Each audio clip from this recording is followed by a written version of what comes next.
গীতিকার সুরকার অভিনেতা কিশোর কুমারের ৯৬তম জন্মদিন পালন করল সেক্টর 2 ব্লক ইউথ গ্রুপের প্রত্যেক সদস্যরা ৯৬তম কিশোর কুমারের জন্মদিন কেক কেটে প্রথম বছর আনুষ্ঠানিকভাবে পালন করল কিশোর কুমার স্মৃতির উদ্দেশ্যে।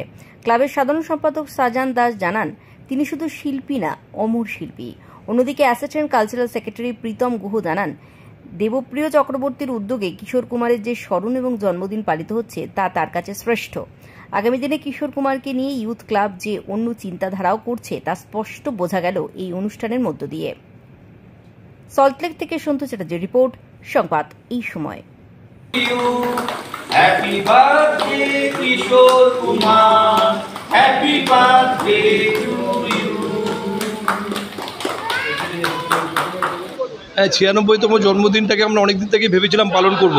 অ্যাকচুয়ালি গত 2 থেকে 3 বছর আমরা একটা অবজার্ভ করছি, নতুন জেনারেশনের যে আমাদের ছেলেমেয়েরা তৈরি হচ্ছে, অ্যাটলিস্ট আমাদের ছেলে তাদের পরের যে জেনারেশনটা আসছে, তারা ইংলিশ কালচার এবং ইংলিশ সং এবং তার থেকে বাইরের বিভিন্ন, আপনারা জানেন যে সাউথ কোরিয়ান একজন সিঙ্গার, আমি নাম হয়তো বলবো না, তাদের নিয়ে প্রচুর কথাবার্তা চলছে, তাদের গানগুলো শুনছে।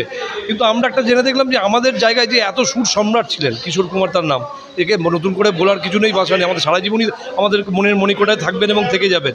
কিন্তু আমরা এই অনুষ্ঠানটা আজকে করতে চেয়েছি এই কারণেই, এটা এমনভাবে প্রচার হোক তাদের নতুন জেনারেশনটা আবার আসুক, এসে বুঝুক যে তাদের মনের জীবন দুঃখ সঙ্গে অনেক দুঃখের সময় এই গান শুনে তাদের মনকে আরও ভালো জায়গায় নিয়ে যাবে। পড়াশোনার দিক দিয়ে বৃদ্ধি হতো, একটা টাইমে আমাদের টাইম পাস যখন হতো না তখন আমরা পড়াশোনার সময় ভালো লাগতো না, আমরা গান শুনে মনটাকে আবার ঠিক করে নিয়ে আসতাম। কিন্তু ওরা এখন অন্য গান শুনে অন্য কিছু করে যে চলে যাচ্ছে, কিন্তু আমাদের বাঙালির মণিকোঠায় যে রয়ে গেছেন সেই সম্রাট, সুর সম্রাট, তাকে আমরা অবশ্যই মনে করবার জন্য এই অনুষ্ঠানটা করেছি এবং আমরা ভবিষ্যতে প্রতি বছরই এই অনুষ্ঠানটা করব এবং এই অ্যাওয়ারনেসটা আরও বাড়াবো, যাতে আমাদের সবার মণিকোঠায়, শুধু আমাদের না, নেক্সট জেনারেশনের কাছে কিশোর কুমার একজন আদর্শ গায়ক হিসেবে থেকে যাবে।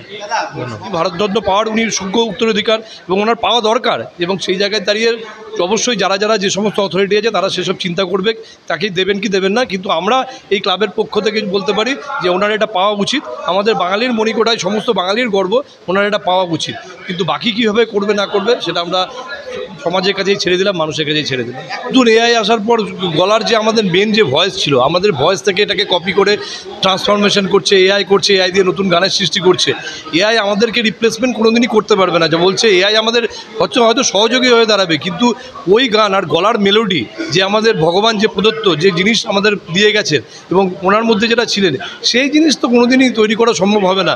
মানুষ তৈরি করবেন, কিন্তু মানুষই আবার নতুন করে এই মেলোডি এআইয়ের এগেনস্টে চলে গিয়ে আবার নতুন গানের দ্বারা আমাদের মানুষের মধ্যে ছড়িয়ে দেবে। আমার নাম সৌমিক ঘোষ, আমি chairman double block youth group সল্টলেকের। ডাবল ব্লক ইউথ গ্রুপের তরফ থেকে পালন করা হচ্ছে, বিশেষ করে দেবপ্রিয় চক্রবর্তী এটা ইনিশিয়েটিভ নিয়েছেন। তো এটাই আমাদের প্রথম বছর, আমরা আগামী দিনে আরও বেটার করার চেষ্টা করব। আর কিশোর কুমারকে যেহেতু আমরা মনে প্রাণে ভালোবাসি সবাই, মানে আপামর জনসাধারণ এবং বাঙালি বিশেষ করে, তো সেই ক্ষেত্রে আমরা চাইবো যে আরও বড় করে যাতে আগামী দিনে উদযাপন করতে পারি, এই আশাই রইল। এবং আপনাদের একান্ত যে সহযোগিতা সেটা কাম্য। আর কিশোর কুমারের বিষয়ে কি বলবো, ওনার বিষয়ে যা বলবো আমাদের তরফে সেটা খুবই ছোট, নগণ্য, কিছুই না, উনি নমস্য। দর্শকদের উদ্দেশ্যে জানাবো, যাদের যা সামর্থ্য আছে, আমাদের এই মহান গায়ক কিশোর কুমার আজকে ৯৬তম জন্মবার্ষিকী, যে যেখানেই থাকুন, যেভাবেই থাকুন, সঙ্গীত আমাদের মননে, চিন্তনে, স্মরণে, বরণে সর্বদাই বিরাজমান। আর সেইটা যদি কিশোর কুমারের মতো মহান শিল্পীকে নিয়ে হয়, এর থেকে ভালো কিছু হতে পারে না। তাই আমি সর্বদা সকলের কাছে, দর্শকদের কাছে অনুরোধ করব, আপনারা যেভাবে পাচ্ছেন ওনার মতো মহান শিল্পীকে শ্রদ্ধার্ঘ্য নিবেদন করুন, স্মরণে, চিন্তনে এবং গানের মাধ্যমে ওনাকে স্মরণ করুন। দেখুন, অমর শিল্পী তো বটেই উনি, আর আমাদের আর এক মহান গায়ক, বাঙালি গায়ক কেদারনাথ ভট্টাচার্য, কুমার শানু, ওনাকে অমর শিল্পী দিয়ে যে গানটা গেয়ে গেছেন সেটাও কিন্তু আমাদের মনে গেঁথে আছে।